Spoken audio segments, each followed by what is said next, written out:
जिस तरह से डिप्लोमेटिकली अब हम एक स्ट्रांग ग्राउंड पर आ रहे हैं, पाकिस्तान अमेरिका और चीन के नाम पर बहुत जैसे कहते हैं कि लग रहा था उसे कि उसने दुनिया फतेह कर लिया, नैरेटिव बना रहा था कि ये सही वक्त है पाकिस्तान पर अटैक करने का, आतंक से निजात पाने का।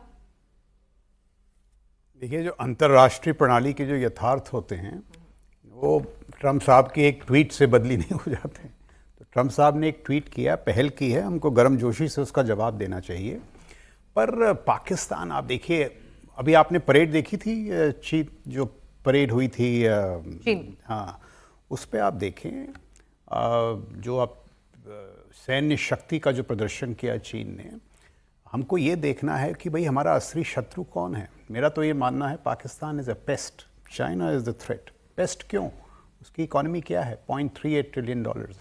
कोई कह रहा था कि पाकिस्तान की इकॉनमी जो है भारत का बम्बई के स्टॉक एक्सचेंज से भी कम है। तो पाकिस्तान को अभी तो हमने मजा चखाया 10 मई को। What we must do with Pakistan in the long run, जिसे कहते हैं इंग्लिश में कॉम्बैट ओवर मैच। तो आप इस तरह की अपनी क्षमताएं बढ़ाएं। जैसे इस बार हमने मसूद अजहर के क्या बहनोइयों को मारा, 4 brother in laws.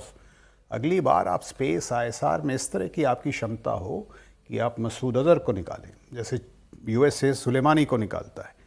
So I am saying कि we must become a sophisticated military power of restraint. एक अंग्रेजी में कहावत है, speak softly but carry a big stick. कम बोलो बट जब ज़रूरत पड़े तो ऐसा वार करो कि दुश्मन दोबारा आपकी तरफ ना देखे। तो मेरा मानना ये है कि अभी तो उसको मज़ा चखाया है, अभी थोड़ा उसको आराम करने दो। और जो हमारी बाकी चिंताएं हैं चीन वगैरह के बरखिलाफ़, उस पर हमें ध्यान देना है। तो नेशनल सिक्योरिटी एक बड़ा गंभीर मसला है, समय लगता है क्षमताओं को बढ़ाने में। तो चैन के साथ, विवेक के साथ वी शुड बिल्ड कैपेसिटीज़। मेरा ये आर्ग्यूमेंट है, कैपेसिटीज़ बिल्ड करिए, जब ज़रूरत पड़ेगी तो मारेंगे। अभी थोड़ा ना कि ट्रंप साहब ने एक सुबह ट्वीट कर दिया तो शाम को हमने एक और हमला कर दिया। लेकिन सर, क्या उनके हमले का इंतजार करें? अब देखिए, हाँ देखिए, क्योंकि ये एक कॉमन इंसान के जहन में आता है कि भाई बालाकोट, उरी, उसके बाद पहलगांव, तो मतलब हम लोग वेट करते हैं कि आइए पहले हमें मारिए, when we'll bleed then we'll respond. अगर आप पाकिस्तान में होती तो देखिए, मैं आपसे सवाल पूछता हूँ, तो आप हम इस बार बदला क्या है? पहले आप हमला करते थे, 26/11 के बाद क्या हुआ, पराक्रम के बाद किया पार्लियामेंट अटैक, और फिर कहते थे देखिए आप हमला करेंगे तो हमारे पास न्यूक्लियर वेपन्स है। इस बार जो न्यूक्लियर वेपन्स का ये स्कूली झांसा था, उसका हमने पर्दाफाश कर दिया। हमने बोला देखिए कुछ भी हो आपको मारेंगे। मैंने 44 साल गुजारे हैं फ़ौज में, हमने ये पंजाब में तो मैप पे ही मारे थे। इस बार हकीकन आपने रावलपिंडी मारा, रायविंड मारा, नूर खां मारा, बुलारी मारा। I mean he was naked and exposed, he would have got a message. अब दोबारा अगर हरकत करेगा तो दोबारा और उसका करेंगे। बट अब वैली में छोटा इन्फिल्ट्रेशन हो, 1-2 बंदे, अब उस पर you Nations don't act like this.